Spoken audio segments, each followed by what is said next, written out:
Olá, estamos iniciando mais um Super DataCast e hoje com o tema, hein? Os desafios do pequeno provedor, como começar um provedor. Nada mais, nada menos que aqui ao meu lado, Felipe. Vocês vão entender o que esse cara já fez aí no mundo da telecom. Felipe, se apresente aí para os nossos data telespectadores. E aí pessoal, tudo bem? Primeiramente, obrigado, DataCake, pelo convite. É uma honra estar aqui presente no podcast com vocês. E eu acho que o tema de hoje vai ser sensacional. Tudo que o provedor pequeno tem de desafio, o que ele precisa fazer e como transformar seu provedor pequeno num provedor grande, que eu acho que é o que todo mundo busca. Aí sim, então já viu o que prometemos aí, né? Entregar para vocês nesse bate-papo. Vamos começar então, Felipe. Eu prometi trazer aqui no nosso bate-papo informal antes de apertar o play ali, que você contasse um pouquinho realmente da sua história, né? Eu tive o prazer de trabalhar junto com o Felipe lá na LPNet, mas o Felipe praticamente nasceu aí dentro de um provedor da LPNet, que hoje foi adquirida pela Desktop, passou por vários departamentos, né? E hoje está com o desafio aí de ter o seu próprio provedor, a Sorocabana, que está passando aí por uma transição, aí, uma mudança de nome. Então conta um pouquinho dessa história aí, quando você começou, o que você fez na LPNet, até quando você foi parar na Sorocabana. Perfeito, perfeito. Bom, a minha história é um pouco longa, eu acho que é o que o Periquito falou. Eu nasci dentro do provedor, né? Eu acompanho esse mundo de telecom desde 1999, quando surgiu a NetStyle e era um provedor de escada ainda. Legal. Então eles surgiram no intuito de fazer transmissão de rodeio, mas não tinha vídeo, era só áudio. Era transmissão de rodeio por áudio. E daí eles viram uma oportunidade que tinha bastante gente começando a escutar e eles entenderam que esse mercado de internet valia a pena e dava para entrar. Então eles entraram no mercado, começaram em Botucatu e logo vieram para Lençóis. Em 2000, mais velho que muita gente que está escutando, mas eu sei que é mais antigo, você vai saber. Sim. Começou aquele IG e a AOL. Você lembra que eles distribuíam CDzinho? Lembro. E eles começaram a distribuir CDzinho de internet gratuita para a cidade inteira. Só um parênteses para todo mundo entender. Antigamente, para você se conectar na internet, você tinha que pagar um discador. E esse discador usava a sua linha telefônica para você acessar as coisas. É aquele barulhinho, né? E a gente só podia acessar de noite ainda. Sim, porque era caro. O pulso era mais barato. Exatamente, o pulso era mais barato. Então, a NetStyle era um discador. E daí chegou o discador de graça, que foi o IG AOL. O que a LPNet, que já existia na época, pensou? Falou, falei. Porque eu só vendo discador. Chegou um discador de graça porque alguém vai me ter. Sim. Mas o meu pai, visionário, viu essa ideia sensacional e achou melhor fazer a aquisição da LPNet, já que eles ficaram desesperados e queriam vender. Legal. Vendeu o almoço para comprar janta, não sabia nem como ia pagar o provedor e meteu a cara na LPNet. E foi bom porque a LPNet ela é um provedor que nasceu para a cidade de Lençóis. Então ele tinha muito suporte das associações comerciais. Entendi. Por causa disso, eles acabaram entrando em contato com a ASILPA, que é a Associação Comercial da cidade, e eles precisavam fazer uma interligação de 2 pontos dele. E o Marco tinha visto, que era um dos sócios da LPNet, que os Estados Unidos faziam esse tipo de interligação através de rádio. E foi aí que surgiu a primeira instalação de rádio da LPNet, que não era para vender internet, mas sim para fazer uma interligação. Legal. Depois que eles conseguiram fazer essa interligação, eles falaram, cara, dá pra vender. Por que não atender o cliente assim? E daí já começou a surgir história de rádio e o provedor começou. Sim. Isso foi por meados de 2000 e... Então não tá muito enganado, 2002, 2003, eu acho. Então a LPNet passou por todas as fases da internet mesmo, né? De escada, rádio e até hoje a fibra. PEC-PON e fibra. Fez o teste de PEC-PON. Legal. Que era quando lançava um pedaço de cabo de rede no poste, colocavam nas fontes. Isso foi em 2015, quando começou. É aquilo que o pessoal brinca que quando chove para, que ia queimando tudo em escala. Legal. E hoje em dia está na fibra ótica e acabou sendo adquirida pela Desktop. Pela Desktop. Quando ela foi adquirida, você lembra quantos mil clientes tinha a LPNet? Entregou com 150. 150 mil, o provedor com 150 mil clientes. E o Felipe fez parte da história toda aí, dessa história. Passei por literalmente todos os setores. Todos os setores. Então entende muito aí de provedor, entende muito de telecom. E aí, o Felipe foi, depois da aquisição, Felipe tirou uns dias de férias. Não, eu fiquei bastante tempo ainda na desktop. Ficou na desktop? No momento da aquisição eu cuidava do corporativo da LPNet. Legal. Então eu fiquei por bastante tempo cuidando ainda do corporativo do regional LPNet. E daí depois disso acabou surgindo algumas oportunidades, eu fui para uma outra empresa e logo depois eu acabei trocando, né, um pedaço da sociedade, porque eu também prestava serviço para desktop com uma outra empresa que é a TSP, que é de técnicos terceiros, lançamento de fibras terceiras. Então ela era com um irmão meu, a gente acabou trocando essa sociedade, então eu fui pro provedor que ele tinha e ele ficou só com essa empresa, então daí acabei voltando pro meio de novo, porque acho que se vocês vão da Telecom, vocês me entendem. A gente para de tremer e começa a ficar preocupado, né? Então vai sempre voltar pra Telecom. E aí, esse provedor, então, que a gente está falando, é já a Sorocabana. É a Sorocabana. Provedor, claro, em Sorocaba. Em Sorocaba. Em Sorocaba. Nome. Cuidado na hora de escolher o nome, porque agora a gente quer migrar e aumentar as cidades, daí... Esse é o motivo, um dos motivos do tema do podcast é esse. Eu acho que a primeira... Lógico, além da aquisição, além do planejamento, mas o nome é muito importante, né? Todo dono de provedor começa pequeno, né? E aí, às vezes, coloca o nome fazendo referência à cidade, ao bairro, enfim. E depois, esse provedor acaba tomando um tamanho maior, indo para outras cidades e acaba ficando com aquele nome ou tendo que modificar o nome, né, Felipe? Exatamente. A gente brinca que todo dono de provedor pequeno é um amante do técnico.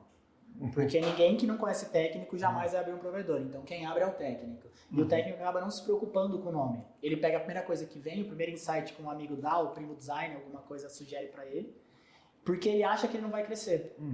Só que um provedor com uma qualidade boa de link e um bom atendimento pode demorar, mas ele vai crescendo gradativamente. E daí chega num momento que o nome vai começar a fazer toda a diferença. Como o cliente te respeita, como o cliente te enxerga, de que cidade você é. E o nome muda tudo isso. Esse branding que acontece depois é o que difere um provedor grande de um provedor pequeno. Imagine você ir, por exemplo, para Itu vender um Sorocabana. Sorocabana, exatamente. E a Sorocabana é engraçado ainda que a ideia do nome deles foi por causa da rede de trem que tinha, que chamava Sorocabana. E o logo da Sorocabana é uma Maria Fumaça. É a frente da Maria Fumaça. Só que todo mundo novo não sabe nem o que era Sorocabana. Então a gente descobriu depois, quando a gente estava nas trocas de nome, que a pessoa não sabe o que era Sorocabana e que 80% dos nossos clientes nos chamam de Sorocabanete. Sorocabana, entendi. Não falam nem Sorocabana. E às vezes eles queriam remeter a uma história, né, do passado, a raiz da cidade, da linha Sorocabana, né?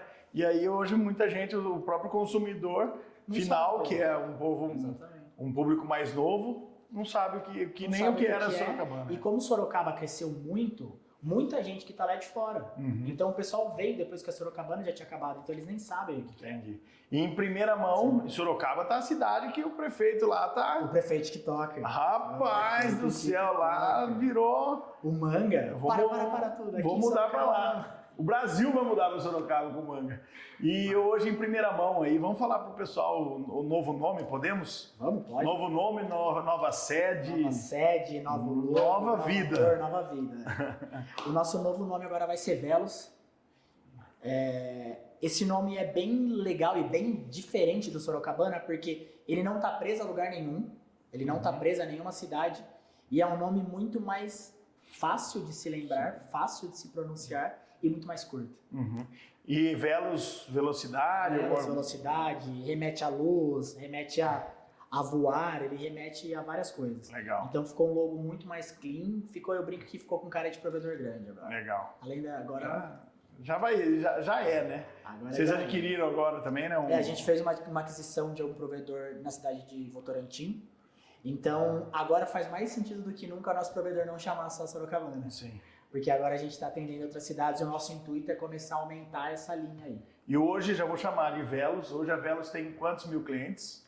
A gente está com 2 mil clientes sem aquisição. Né? Sem aquisição. Sem aquisição. Com aquisição vai para 3 mil e pouco. Uns 3.500, 4 mil. Quase 4 mil clientes. Sensacional, começa a ficar legal a brincadeira. Já começa a ficar legal a brincadeira. Todo provedor tem o primeiro ponto de virada, que são 5 mil clientes. Com 5 mil clientes, o provedor precisa se profissionalizar bastante, tomar cuidado com alguns processos. E um dos pontos, né, que leva o nome até desse DataCast, é os desafios do provedor que está começando. Né? Qual o principal ou os principais desafios que você hoje fala que é os principais desafios de quem está começando nesse mundo? O principal desafio de quem está começando nesse mundo, primeiro é o dinheiro para infraestrutura, para fazer aumento de rede, capacidade. Eu acho que esse é um dos principais desafios. Precisa já ter esse dinheiro em caixa para começar, né? Porque não dá para começar... Precisa. É que hoje, quando todo mundo fala sobre começar um provedor, às vezes a pessoa pensa num provedor grande, então ela já quer caber a cidade inteira.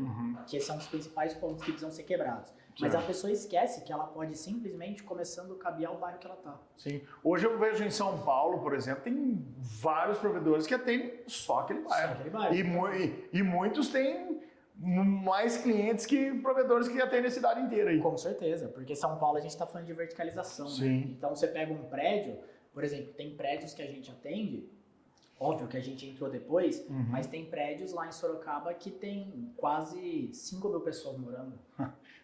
Pensou? É a virada de chave que você falou ali nos 5 mil, é um prédio. É um prédio, então assim, se Legal. você trabalhar bem feito esse prédio, ele muda bastante. E a mesma coisa para o provedor pequeno quando ele começa a fazer ampliação, né? Sim. Ele começar por bairros, porque o provedor pequeno ele começa a vender para quem ele conhece. Sim. Ele não vai chegar para uma empresa ou para uma pessoa que está do outro lado Sim. da cidade, a pessoa não vai contratar ele. Sim. Então ele começa com quem ele conhece, ele dá um bom atendimento, dá um bom suporte, oferece um link de qualidade, Sim. essa pessoa começa a fazer o boca a boca. Que esse Sim. foi um dos pontos que fez a LPNet crescer. Legal. A LPNet, na época que a gente estava sob a gestão dela, ela não fazia quase nada de captação ativa. Aliás, Era quem tudo, startou né? a captação ativa foi esse monstro aqui. Era quase tudo Mas passivo. era tudo Você passivo. lembra disso? É. Por causa 50 de mil qualidade de clientes serviço. no mínimo passivo. Passivo. É. Por causa de qualidade de serviço. Que esse é o principal diferencial do provedor pequeno também com o grande. Legal. Felipe, o desafio financeiro, claro, eu também acredito que seja maior. E aí hoje muita gente pode estar falando, mas e a rede neutra? Eu não preciso investir tanta grana para fazer a minha estrutura e aí eu alugo aquela porta de um provedor que já tem essa estrutura montada. Se é a favor, se é contra, o que você eu tenho um ponto de vista sobre rede neutra, não sei você, o que você fala da rede neutra? Eu tenho um ponto de vista um pouco contrário também à rede neutra e controverso. Porque eu acho que o problema da rede neutra é que, por mais que exista um contrato, todo contrato tem fim. E no fim, como é que vai ser? Vamos pensar que se você tiver um provedor na rede neutra, você só precisa saber uma coisa: fazer marketing. Sim. Porque a rede já está lançada. Sim. Os terceiros, para fazer a instalação, você contrata. Sim. Então você precisa saber fazer marketing e colocar uma pessoa que manja de suporte e atendimento ao cliente. Vamos supor que você é o melhor marqueteiro que existe no mundo. Coloca um investimento absurdo em marketing, consegue fazer um contrato numa rede neutra de 10 anos. Para uma cidade, não precisa ir longe, vai. Vamos pensar só São Paulo. E coloque em 10 anos 50 mil clientes. Quando esse contrato acabar? Dali 10 anos, 50 mil clientes, clientes. corre o risco de ir para o dono da rede, né? Exato. Eu também, Ou o preço também simplesmente subir absurdamente. mas eu ganhei durante 10 anos em cima dessa rede. Beleza, não ganhou 100%, você teve que pagar o aluguel dela também, né? Exatamente. E fora que você não consegue vender depois. Sim. A não ser que seja para uma empresa que tenha a rede em tudo aquilo para comprar seu ativo. Sim. Que vai ficar barato ainda, porque ela vai ter que fazer as instalações inteiras. Sim. É um ponto importante de se pensar aí. Todo mundo que está começando aí investindo também muito em rede neutra. Mas foi o que a gente está falando aqui. Ninguém é dono da verdade, são pontos de vista que eu acabo concordando com o Felipe. Outro ponto aqui que a gente vai mensurar aqui. Qual que é a diferença hoje, você me diz, de um pequeno provedor para uma Big, para um grande provedor, sem citar nomes aí, quais são as diferenças? Eu acho que a maior diferença de todas, primeiro eu vou respondendo a sua pergunta, a diferença, ser conhecido. Certo. O provedor Big todo mundo conhece. Seja mal, sejam bem, falem de mim. Sim. A pessoa sabe que ele existe. Sim. Mas a maior diferença que te difere do provedor como uma coisa boa, que te difere da Big como uma coisa boa, é seu atendimento. Sim. A qualidade do atendimento que você presta ao cliente, todo o cuidado que você tem com o cliente, o fato de querer resolver o problema dele e não simplesmente apagar esse fogo. Ou simplesmente colocar debaixo do tapete, igual algumas bigs fazem. Sim. Então, assim, você tratar o cliente, eu acho que somente do jeito que você gostaria de ser tratado. Sim. Que isso já muda tudo. Um suporte mais rápido, um atendimento mais humanizado. Exato. É isso que tá. Porque a qualidade, vamos dizer assim, da internet que chega na casa é a mesma, né? Vamos dizer assim, praticamente. Sim, se o provedor. Se ambos tiverem links bons, Isso. não tiverem redes saturadas e uma instalação que segue os padrões mínimos, a qualidade é a mesma. O que vai mudar é o momento do problema. Legal. Falando em instalação que segue os padrões mínimos, hoje você indica técnicos próprios, uma equipe própria total, ou você ali faz um meio a meio, uma terceirizada? A gente não pode ser hipócrita ao ponto de falar que terceiros é 100% melhor. Sim. Porque existem momentos e momentos do provedor. Para um provedor pequeno, a equipe própria faz mais sentido. Porque às vezes ele não tem a quantidade de instalações que precisa para manter um terceiro. Certo. Por exemplo, tem terceiros que fazem um técnico. Tá? A gente está falando de 7 instalações no dia. Se eu pegar de segunda a sexta, são 35. Vou ignorar sábado e domingo. Sim. No mês, isso dá 140. Tem muito provedor pequeno que não tem esse dinheiro. Então não tem como ele manter esse técnico. Entendi. E fora que é mais caro. Sim. Então o técnico próprio, ele barateia para você, só que ele causa um problema no momento do crescimento. Certo. Porque você não consegue colocar mais gente porque ele não instala. Certo. Então às vezes você está mantendo 1-2 dias de instalação, seu marketing vai lá, ou quem gerencia a sua rede faz um vídeo engraçado, você viraliza, entrou um monte de instalação. Você tem que fazer o quê? Viu? 4 dias, 5 dias, 7 dias. E hoje, a nossa geração tem um defeito, é todo mundo imediatista. Se você ligar para um provedor e ele falar, viu, instala daqui 7 dias, você faz o quê? Você vai pegar outro. Sim, com certeza. Hoje você vai fazer uma compra, você compra hoje, chega muitas vezes quase hoje. Então, eu acho que assim, é legal todos os provedores terem pelo menos engatilhado alguma equipe terceira. Legal. Que no momento de desespero, desafoga. Legal. Mas a gente, como Sorocabana, só trabalha com terceiros. Tá. Você falou em crescimento, né? Ter esse terceiro embaixo da manga. Qual a estratégia para um crescimento hoje de um pequeno provedor? Eu acho que a principal estratégia para o crescimento do pequeno provedor é ser conhecido. É literalmente estar na prateleira de opções do seu cliente. Legal. Porque hoje em dia, o cliente bom, tá? Não o cliente que não paga você e não paga um monte de provedor. Ele não sai do provedor por pequenos problemas.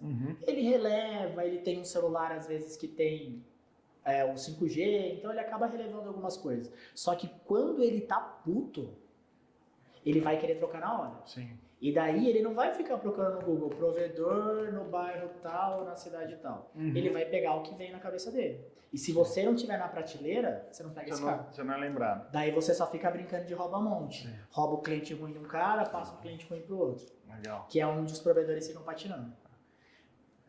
Essa pergunta estava lá no final, mas já falando no rouba-monte, vamos falar.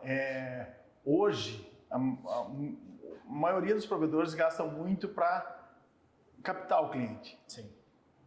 E a gente estava conversando aqui em off que a Velos hoje, ela também gasta para reter o cliente. Né? Não adianta nada você pôr o que entrar, sair, né? Exatamente. Porque todo mundo só realmente pensa nessa conta que o Periquito falou. Eu posso pagar R$50 por cliente adquirido. Tá. Você pensou e gastou para colocar esse cara para dentro. Tá, mas esse cara aqui já é seu cliente. Já deu o contrato de 10 meses, 8 meses, 9 meses. Você não vai gastar mais nada? Você vai deixar a fidelidade dele simplesmente acabar e deixar ele aberto no mercado? Sim. Por que não pegar e investir esse dinheiro nele e falar assim, viu? Eu vi aqui, o senhor é cliente nosso há 10 meses, a gente está com uma promoção que eu vou dobrar a sua velocidade pelo mesmo preço. O que você tem de custo para dobrar a velocidade de um cliente? Nada. Sim. Hoje em dia não muda nada isso. Um roteador. Bonificar com roteador, bonificar com algum plano diferente, às vezes você tem um premium. Legal. Simplesmente fazer uma manutenção preventiva no cliente, verificar se está tudo bem. Realmente cuidar do cliente. Sim, sim. Porque com isso você evita o seu churn. Com certeza. E o seu cliente bom indo embora. Sim. Porque ó, imagina o seguinte, o cliente já está com você.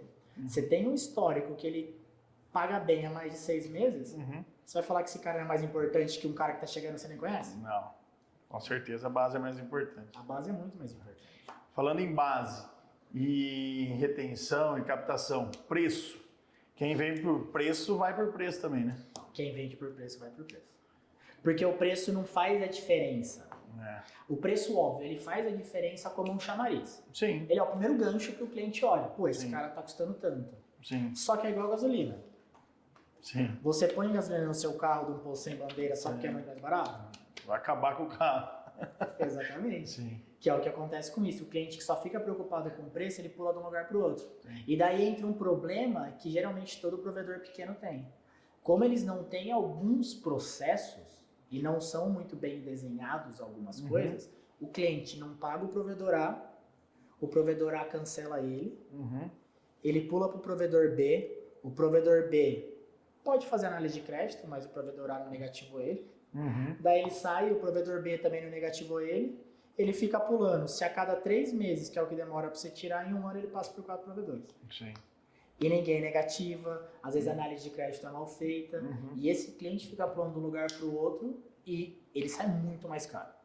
Porque se você tem o custo de captação do cliente, né, o CAC, Sim. fica caro. Fica, O não. quanto você capta, o quanto você faz instalação. Além de Gasta de captar, material. instalar, você fala o equipamento que você põe lá, o NU que você põe dentro do cliente. Muitas vezes esse cliente eu já vi, nós passamos juntos por isso lá na Lipenet, teve cliente que assinou em um dia e no mesmo dia colocou o roteador incomodato para venda no grupo de Facebook. Sim. E daí esse cliente ficou muito mais caro. Hoje um provedor ele paga pelo menos aí, um provedor muito bem organizado, pelo menos 5 meses para pagar o cliente. Sim. Então, você precisa que ele fique mais tempo acabado. Você falou o provedor pequeno às vezes não tem o processo. Esse processo é importante, né? E o que é esse processo? Explica para quem está começando aí o que é ter um processo legal dentro do provedor e isso é um diferencial. Eu acho que o principal processo é você poder automatizar as coisas para você conseguir ganhar escala. Ou se você não quer ganhar escala, você como dono ter mais tempo para pensar na estratégia da empresa. Que seria um método mais automatizado para colocar clientes para dentro, uma consulta de crédito automatizada, uma integração automatizada com o seu RP e opt de vendas, galera. Não precisa nem falar que empresa que tem isso, mas brincadeiras à parte. Sim. Eu acho que assim, ter a esteira de vendas, ele aumenta e livra o cliente, o provedor, de muito trabalho e muitos erros durante esse processo. Sim. Então ele dá mais autonomia para o cliente e traz o cliente de uma forma mais organizada. Como o cliente veio mais organizado, ele sabe o que ele contratou, ele assinou o contrato, tá tudo certinho, você diminui a baixa prematura desse cara. Sim. Porque você fez o preto no branco com ele. E daí, após isso, entra os processos normais de suporte técnico, o que vai fazer, como que o seu plantonista ou simplesmente a pessoa que atende o suporte atende o cliente, se existe algum processo que ele faz, ou se ele simplesmente fala, o senhor já reiniciou o seu Moronhop? Cada um de um jeito. Então, assim, alguns processos que cuidam disso e principalmente aquele processo de cuidado do cliente que já é da base. Legal. E a negativação quando o cliente não é bom. A gente estava comentando aqui também no off que tem muitos provedores, você mesmo citou que esse provedor que vocês adquiriram não tinha nem site, né? Eles não tinham nem site. Não tinham nem site, eles não têm rede social, eles simplesmente têm panfletos e às vezes eles fazem umas promoções diferentes para um bairro porque ele panfletou aquele bairro com um preço diferente. Então eles não têm controle. Daí você fala, como assim um provedor de internet que não tem site? Porque ele vive do boca a boca. Sim. Mas como que ele cresce? Sim. Como que ele aumenta? Então, o seu cliente precisa te buscar. O seu Sim. cliente precisa saber quem você é. Sim. Você precisa ter a presença digital. E eu acho que a DataCake, ela complementa o provedor como um todo, tanto com a esteira, tanto com o site e com vários outros processos que a gente estava conversando aqui antes, que vem bastante coisa legal por aí. Sim, eu acho que um dos pontos principais, e já puxando a sardinha, mas é aquele cara que entra no site de um provedor hoje e ele cai no WhatsApp. Então, tipo, vamos dizer assim, meia-noite, rompeu a fibra do provedor que eu estou utilizando, lembrei daquele outro provedor concorrente, vou entrar no site e querer contratar naquela hora da raiva e fazer essa contratação. Entro lá no site, pumba, quero contratar, cai no WhatsApp do cara. Venda perdida, né? Não precisa falar mais nada. Venda perdida. O cara quis contratar e ele não conseguia. É por isso, esse motivo é totalmente... Ele não teve a resposta na hora. Ele não teve a resposta. E não a resposta, ele não teve nada na hora. Uhum. Ele não teve, talvez ele retornou uma mensagem automática falando que tá fora do horário de atendimento. Sim, Só que ele queria contratar porque ele tava puto. sim. Então talvez no outro dia já ficou mais calmo, ele não vai querer contratar mais. Então você Já fizeram a fusão do rompimento. Já. Isso quando chega a mensagem, tem muito provedor que simplesmente não chega nada. Sim, Fora que tem muito provedor também que não tem o site e ele tá impulsionando os criativos no Facebook. sim. O cliente vê lá, nossa, 7 horas da noite, oh, legal esse provedor, deixa eu mandar mensagem no WhatsApp, vai responder quando? Só no outro dia, na hora que chega o comercial. E o cara tá gastando dinheiro e não se atenta a um detalhe tão simples de que você pode ter um site que o cara simplesmente faz a assinatura sozinho. Sozinha, começa a entrar venda orgânica ali no seu provedor, você não sabe, lógico que sabe da onde, pelo site que está vindo, mas você teve o seu retorno do investimento do Ads, por exemplo, de Exatamente, porque antigamente, tudo bem, eu concordo que antigamente você tinha que explicar para o cliente as diferenças de plano. Uhum. Só que hoje em dia isso foi tão batido e tão difundido que um cliente sabe. O que tem no plano, O esse que VA, tem no tudo. plano quanto que é a velocidade, eu pago tanto, eu sei que eu Sim. tenho isso, naquele até velocidade por isso, ele Sim. faz a conta por mega. Já põe o combo lá no seu site. Exatamente, então hoje o provedor é mais um tomador de pedido porque é um vendedor. É muito difícil o provedor que vende, que vai atrás, fala Sim. com o cliente, fica 1, 2, 3, 4, 5 vezes. Sim. Então já que você é um tomador de pedidos, por que não colocar um tomador de pedido automático? Sim. Que faz sozinho, Acho que essa tem custo nenhum funcionário. Felipe, antes da gente encerrar, então, acho que tocamos já em vários pontos cruciais aí e nas dores realmente de um provedor que está iniciando. Qual que é a principal dica aí ou os principais pontos que você tocaria aí e daria de dica para quem está começando? Eu acho que o que mais faz a diferença para um provedor pequeno, que é um provedor que está buscando escalar, buscando crescer, ou simplesmente buscando uma quantidade X de clientes, é gaste dinheiro com aquisição de clientes. Por mais que você fale, mas eu não tenho de tanto dinheiro disponível, os clientes eles entram de forma orgânica para mim e eu não preciso gastar com isso, mas o que acontece quando você faz um tráfego, gasta no digital o dinheiro de uma forma muito mais direcionada? Às vezes você consegue fazer em um mês o que você demoraria 3. E aí você fala, mas tá, tudo bem, mas em 3 meses eu não gastei dinheiro. Tá, não gastou dinheiro com aquisição de tráfego. Mas e o seu custo físico do seu provedor? Você tem que pagar funcionário todo mês, você tem que pagar link todo mês, você tem que comprar equipamento, tem um monte de contas que não tem como você fugir. Então todo provedor sabe que a ideia é trazer clientes para a base e reter o restante. Sim. Então diminuir o seu churn de clientes e trazer impulsiona o provedor e faz ele crescer de uma forma que talvez não precisa ser alavancada, mas de uma forma uniforme. Legal. Se eu souber que eu vou fazer 30, 60, 100 instalações no mês, você consegue se programar apenas compras futuras. Sim. Então você consegue mais desconto, alongar alguma coisa, porque você tem o controle da entrada dos clientes. E até em alguns momentos falar, para o marketing aí, porque agora eu preciso estabilizar minha conta. Sim. Mas você está crescendo, diferente de provedor que simplesmente fica esperando que E você já está tendo aquela receita desde o início. Exatamente. Quem quiser encontrar Felipe, encontrar a Velos, encontrar Sorocabana, deixe aí os contatos, redes sociais, além de dicas de marcas de creatina e whey, o Felipe também pode ajudar muito vocês aí, contando essa história também, né, para vocês e colocando em prática aí toda essa experiência que ele tem, essa vivência no meio de telecom. quais suas redes sociais, se você quiser, é claro, passar seu contato, nome, site, Velos. Minha rede social, Instagram, é onde eu mais publico, é @Felipe Pérez. @Felipe Pérez. Isso, Felipe Pérez. @Felipe Pérez. Dá pra pôr aí, Wais? Coloca aqui, ó, vai aparecer aqui. O da Velos, a gente está fazendo a mudança agora, então eu ainda estou com um perfil ativo da Sorocabana, mas é SorocaBanaNet, @SorocaBanaNet. Felipe, muito obrigado. Prazer novamente tê-lo aqui em nosso DataCast, trazendo realmente conteúdos riquíssimos aí e eu acho que dicas, né, muito valiosas para quem está começando, até mesmo para quem está já no negócio. Então, muito obrigado de coração aí pelo seu tempo, pelo seu tempo dedicado aí ao DataCast e o seu dia disponível, esse dia disponível aqui para a gente. Muito obrigado pelo convite. Quer chamar mais vezes, a gente está aqui, com certeza. E eu vou terminar esse DataCast fazendo uma pergunta para vocês. E aí, com essa quantidade de provedor sendo comprado, você acha que é ou não é a hora do seu provedor pequeno alavancar? Pensa nisso. Tá feita a pergunta. Responde aí. Valeu, gente. Esse foi mais um DataCast. Obrigado.